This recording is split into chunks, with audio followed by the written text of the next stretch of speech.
Scaling brands need influencer content, but the best brands have influencer communities, which provide a constant stream of high converting social content to test in your ads week in and week out.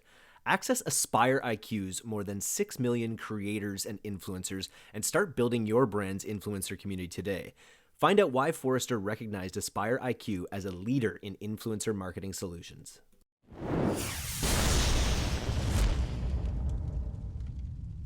Hello and welcome to All Killer No Filler. I'm Eric Dick. It is Friday, and today we are extremely lucky to have another amazing selection of the Pilothouse Brain Trust here with us to talk about scaling your campaigns with user-generated content, UGC. Yeah, you know me. We're here with the head of our UGC department, Angela Meadows, our creative lead, Alex Ortega, our head of partnerships, Dan Norcia, and one of our senior lead media buyers, Nate Vankoughnet.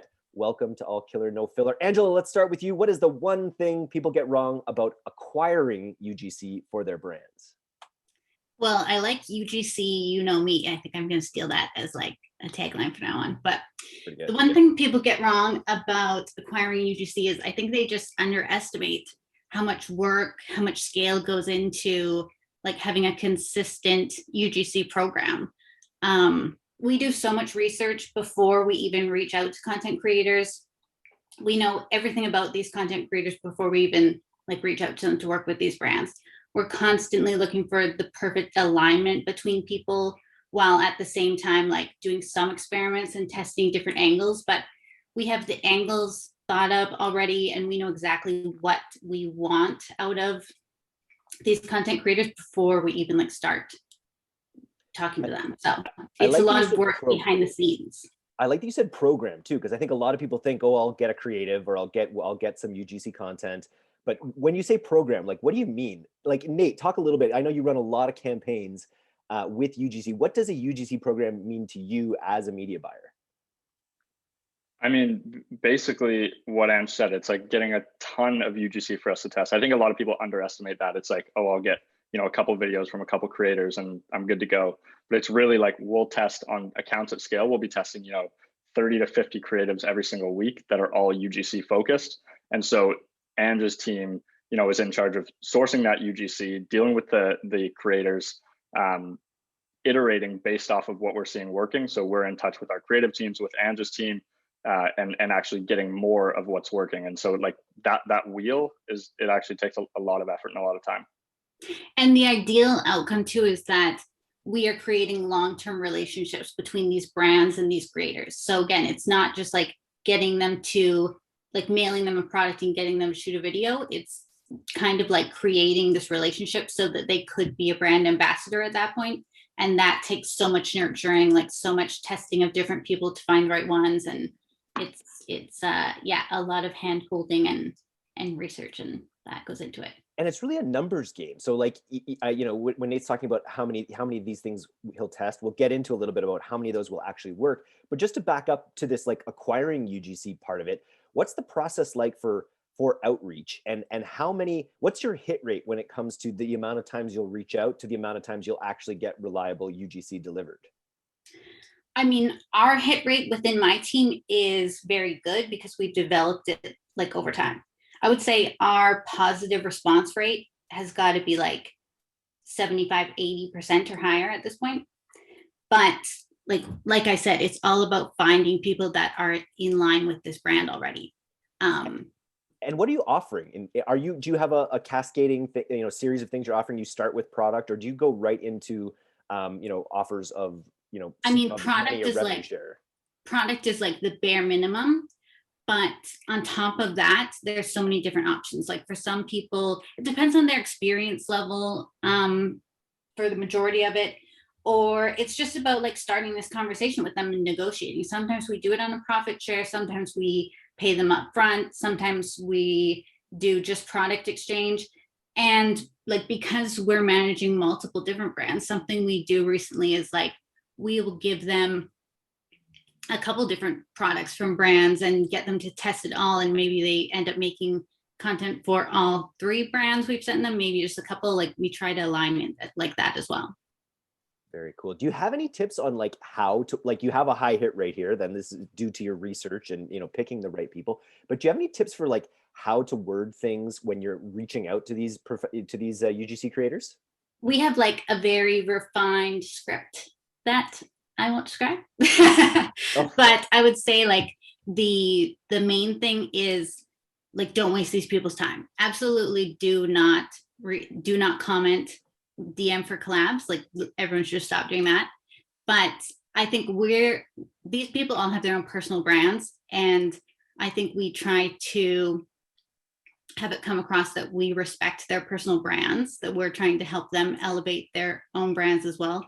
And so that, again, that alignment, like explaining that to them, is most important.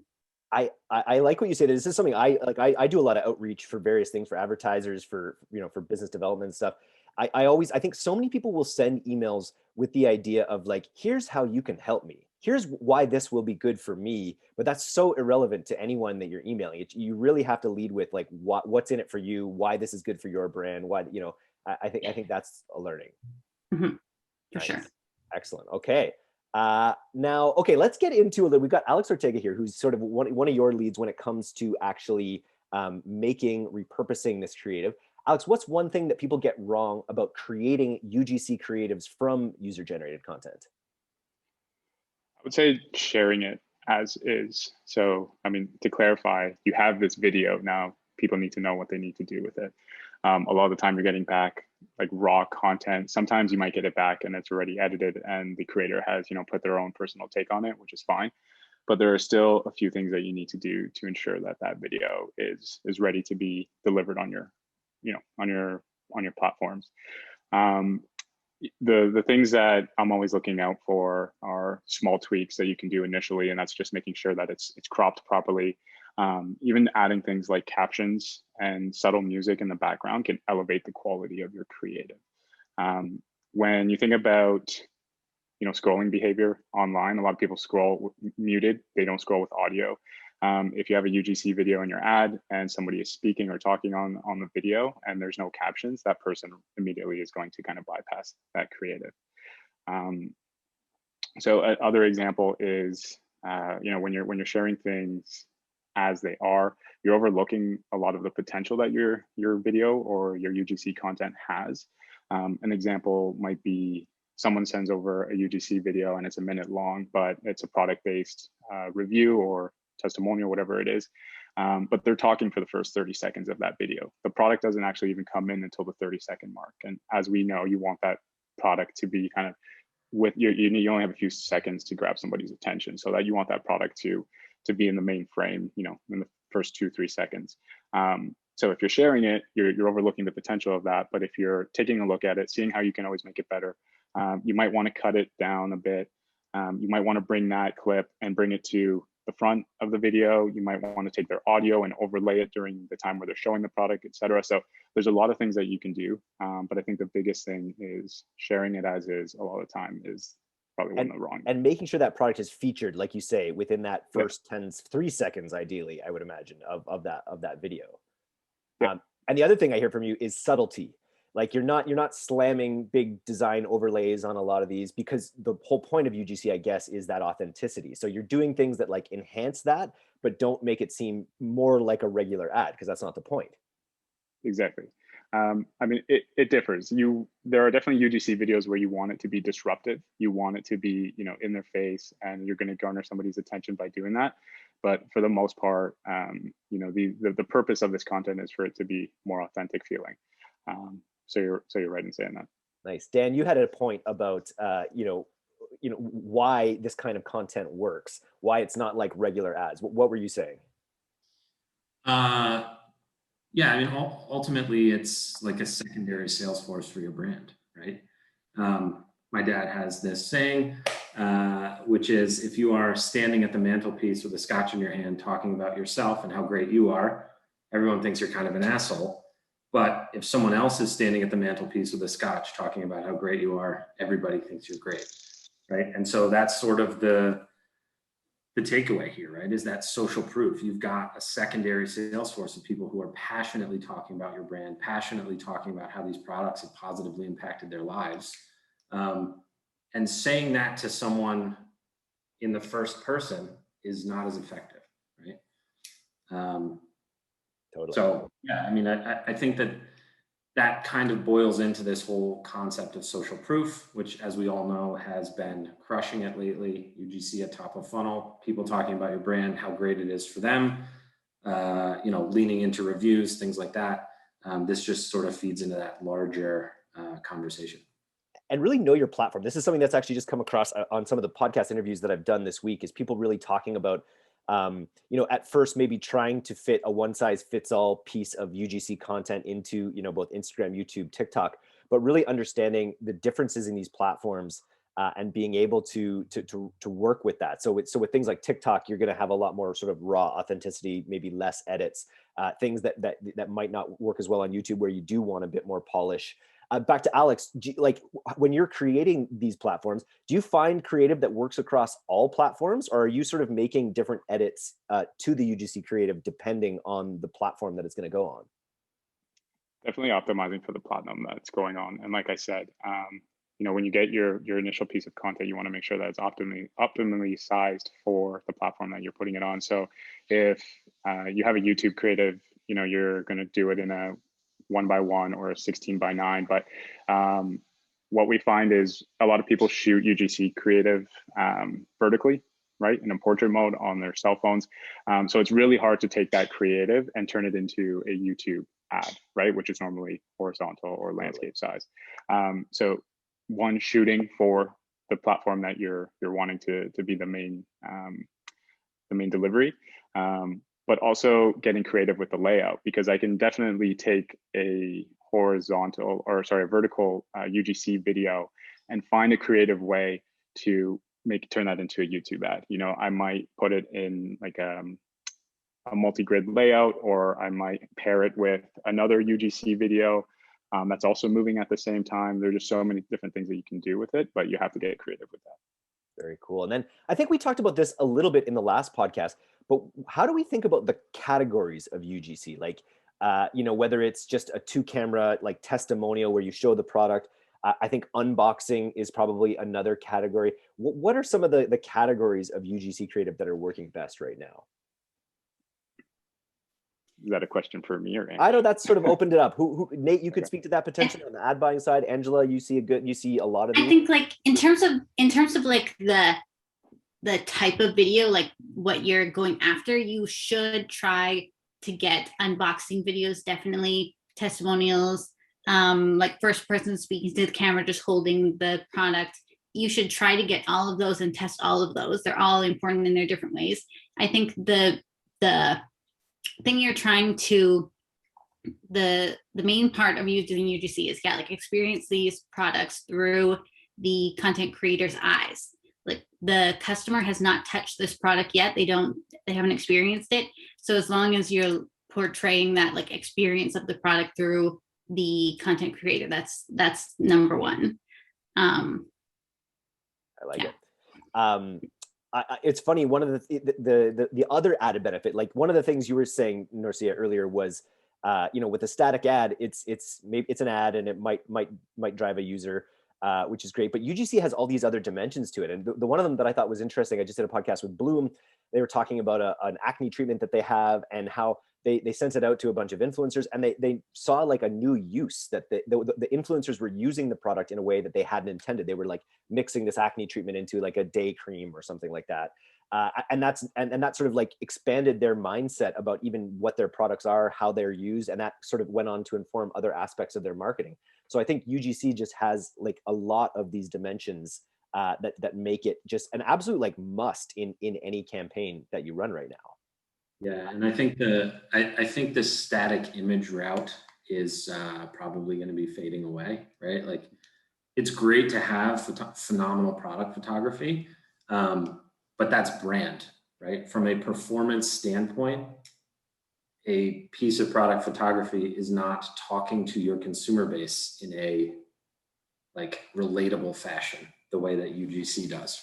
Because you have people literally, like I said earlier, right? It's a secondary sales force. They are, speaking about your brand in a way that gets other folks excited about it, in a way that branding can't actually do it. Of course. Nice. Okay, let's move on to the actual like launching of Facebook ads campaigns that use UGC. Nate, what is one thing that people get wrong about scaling Facebook campaigns with user-generated content? Yeah, I would probably say that a lot of people and a lot of brands that we bring on, when we start with our UGC, they have this, you know, strict vision of the person that they want to go after. They think they know the exact content creators that they want, or the exact style of content that we need to get to make their product work. And I think that that's a huge mistake that a lot of brands make right off the bat. I would just say, don't assume the type of content that your brand needs, because you really won't know until you test it. Like Ange said, like there's so many different styles of creative, different types of creators. So you need to, you know, dial in the avatar of the UGC creator that you want, but be completely open to the style of content and, you know, branching out a little bit when it does come to those content creators. So I would say that's one huge thing. And the other thing is assuming that when you test UGC in one place, it will work the same as everywhere else. So a lot of times people test it just at top of funnel, just at bottom of funnel, see it doesn't work, and they call it a fail. I think it's really, really important to test it across your entire funnel, prospecting, retargeting, middle of funnel, because certain pieces of UGC and just UGC in general might work for only a specific, you know, piece of your funnel. Great tip. So when it comes to actually setting up campaigns, so say you get a schwack of UGC, there's a technical term when you get 30 pieces of UGC, it's called a schwack. You get a schwack of UGC. Can you describe what your testing structure goes into, about how you actually find the winners and scale those winners? Yeah, there's a few different ways to do it, and it depends a lot on your scale. If you're running at smaller scale, doing something like a gold coin test, which I'm sure has been covered on the podcast before, doing a structure like that works a lot better because it spends more efficiently. You can force spend on specific creatives that you want to test. But at scale, when I'm testing a CBO campaign with 3 to 4 ad sets, 2 to 3 prospecting ad sets made up of your best 2 to 3 audiences, and a stacked retargeting ad set that's just all your website visitors, all your Facebook and Instagram engagement, everything. And then I'm going to test the same 4 to 5 UGC creatives. And if it's images, I'll keep images in one campaign and videos in a separate campaign, just because Facebook tends to weigh spend on videos higher, and so it might trump the images. So I'll test, like I said, 3 to 4 ad sets, 4 to 5 creatives per ad set, same creatives in each ad set, and then I'll test, if I want to simultaneously test copy, I'll test a different copy variation on each of those ads. But if I really want to isolate the variable and make sure that I'm only testing the UGC, then I'll do the same copy variation across each. And then after I've ran this, you know, I'll spend probably around, you know, 7-8x what my target CPA is. And then I'll be able to make some informed decisions on what's working, what's not. I'll take the best performers from these test campaigns, put them into new campaigns that are consolidated scale campaigns that contain the top performers, whether they be video or creative. That's when I'll start to kind of mix it up. Very cool. That's going to go right into the newsletter as a data-based value bomb. Dan, let's talk a little bit about, because Nate, just to finish with you, like we were talking about the relationship between UGC and CPC, cost per click. And it's just undeniable that UGC right now is what is the most engaging kind of content. Would you agree with that? And like, you pretty much like with your accounts, I would imagine it's like UGC or bust. Like you want UGC for these accounts. 100%, yeah. And I would say that like we have some accounts where it's literally like we're running more branded content, product focused content, and we bring in UGC and the UGC team, and we can literally cut click costs in half with UGC, doing things like mashups, you know, review videos, that kind of stuff. It really does drop cost per click. Yeah, so it's super, super effective.